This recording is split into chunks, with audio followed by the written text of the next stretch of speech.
நண்பர்களே பாருங்க, தாவேக்கா தான் முன்னிலையில் வருது. நான் 2 நாளைக்கு முன்ன போட்ட வீடியோ உண்மைங்கிறது ப்ரூஃப் ஆகுது பாருங்க. தாவேக்கா தான் 150க்கு மேலே தொகுதியில் வின் பண்ணும்.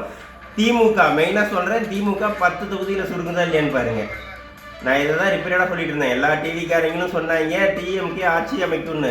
நான் என்னோட அனுபவத்தில் சொன்னேன், கண்டிப்பாக திமுக 10 தொகுதிக்கு கீழே வந்து தோக்குறாங்களா இல்லைன்னு பாருங்க. படுகேவலமாக தோப்பாங்கன்னு சொன்னேன். அது இன்னைக்கு ரிசல்ட்டில் பாருங்க ப்ரூவ் ஆக போகுது. இன்னும் கொஞ்சம் நேரத்தில் பாருங்க முன்னிலை எப்படி மாறும்னு. ஃபர்ஸ்ட்ல வந்து திமுகன்னு காட்டினாங்க. அதெல்லாம் இந்த கவர்மெண்ட் ஜாப்ல இருக்கிறவங்க சம்பளம் அதிகமாக போடுவாங்கன்றதுக்காக போட்ட ஓட்டு. அதுக்கப்புறம் நம்ம பொதுமக்கள் டிசைட் பண்ணுறதான எதுவாக இருந்தாலும் மக்கள் போடுற ஓட்டு பாருங்க அப்படியே மாறிட்டு வருது.